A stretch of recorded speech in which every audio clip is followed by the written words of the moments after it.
Okay, as we set the camera up there again, we're starting part 5 of my discussion of movies. We didn't get very far last time, I apologize.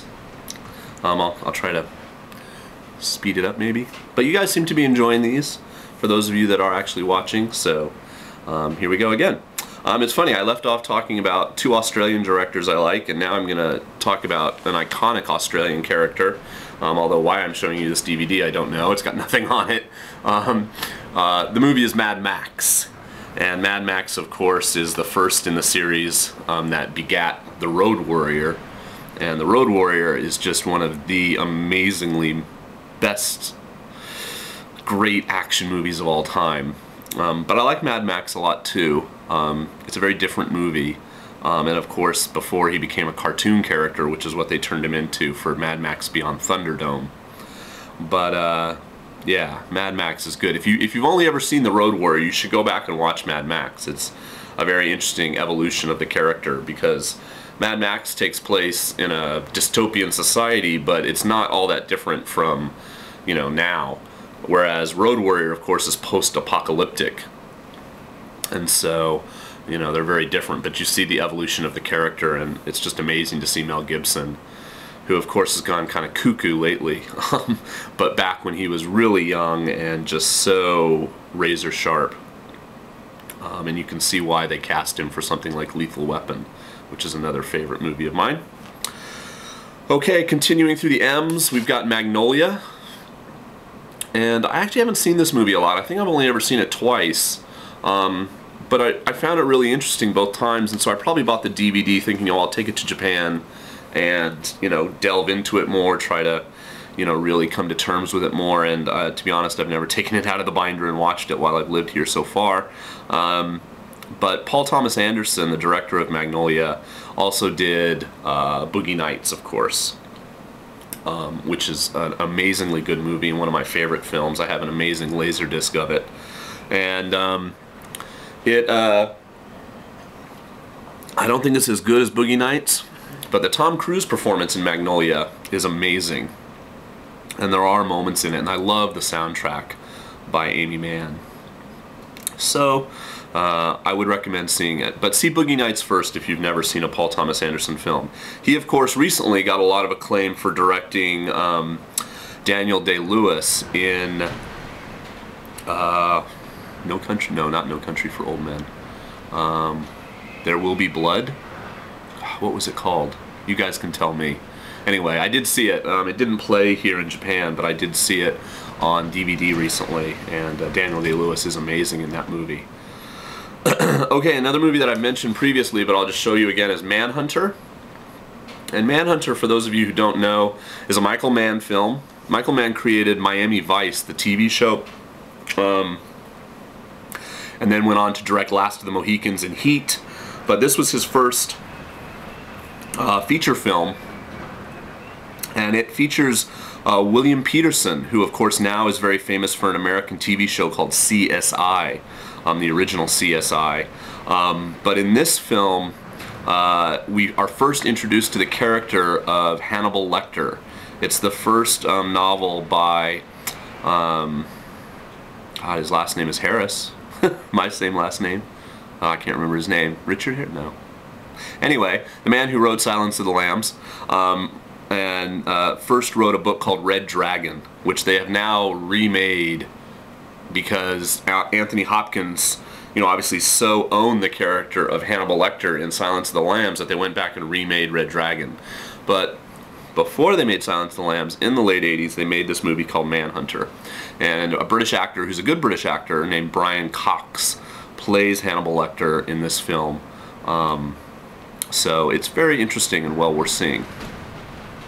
Okay, the next movie here, I've got a double disc set of it, and I don't even know if you're going to be able to really read that, is Memento. And of course, you know, this year, I think all of you are now probably familiar with the name of Christopher Nolan, who directed not only Batman Begins, but The Dark Knight, and did such a phenomenal job with that movie. But Memento was his first full-length feature film, and it just blew me away when I first saw it. And just the story structure, the whole idea of the guy who has the short-term memory loss, and You know, it's all structured backwards, etc. I love movies that are fresh and interesting and do something that you've never seen before. And Guy Pearce, the Australian actor who was in Priscilla, Queen of the Desert, another name drop on that one, and also of course in LA Confidential, great movie, with 2 Australian actors playing Americans, Russell Crowe and Guy Pearce. But he, you know, and of course Carrie-Anne Moss from The Matrix is in it, and Joe Pantoliano, Joey Pants, from The Matrix, and also from The Sopranos TV show. But Memento, you know, it's just one of those, you know, every now and then you go in and you see an independent movie, maybe it's got some hype, maybe you don't know that much about it, and you sit down, you're not quite sure what you're going to get. The Usual Suspects, Reservoir Dogs, for me. Memento is one of those movies where I left the theater buzzing, like I'd just seen something really, really interesting and different. Alright, let's try to finish out the M's at least before time runs out. Moulin Rouge. Got a 2-disc set of this. I'm a sucker for musicals. I'll talk more about maybe some of the old-time musicals later, because I know we'll come across the Singing in the Rain DVD. But I love musicals. I really like Chicago. You know, even Grease. I grew up watching Grease because my older sister loved that movie. Yeah, movies where people break into song, they don't bother me. So I really enjoyed Moulin Rouge. I love the pastiche of putting, you know, modern songs like Elton John and Madonna or something in this kind of, you know, period piece, etc. And the way Baz Luhrmann, the Australian director, put it all together. I really, really enjoyed it. I love the soundtrack. I thought Ewan McGregor and Nicole Kidman did a very good job.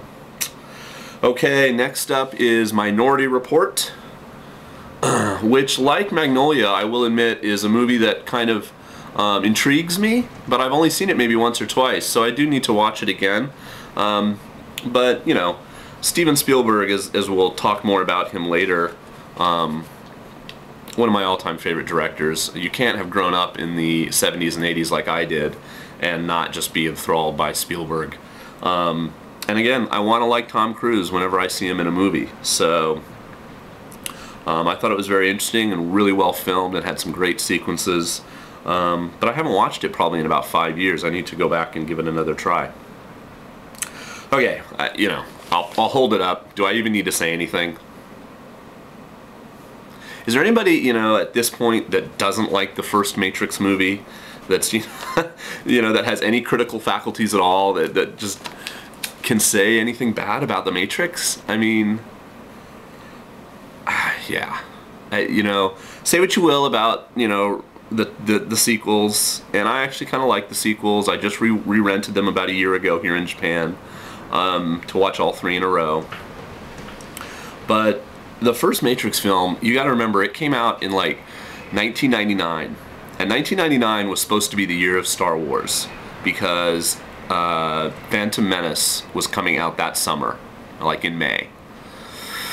So everybody was talking about Star Wars, and the only movies the Wachowski brothers, the directors of The Matrix, had done before The Matrix was a small little independent film called Bound, which is a great movie about some lesbians who try to rip off some money from the mob. And it's very inventive and very well put together, but certainly you do not see it and go, these guys are going to revolutionize science fiction filmmaking. And so we started to, you know, movie fans like myself, started to see drips and drabs about The Matrix, and it just, you know, it took over. I mean, it came out in March of 1999, and, you know, it was an R-rated movie, so, you know, not a lot of teenagers in America can go see it, but it just took over, and it became the talk of 1999, and almost, I think, really drowned out the buzz for Star Wars. And then when Star Wars The Phantom Menace came out and disappointed so many people were like, well, look, you know, The Matrix is really where it's at. So if you haven't seen The Matrix, by God, please go see The Matrix, or rent The Matrix. Okay, I think that's going to be it for this segment. We're inching through. We're into the ends. So more soon. Okay, peace. Thanks.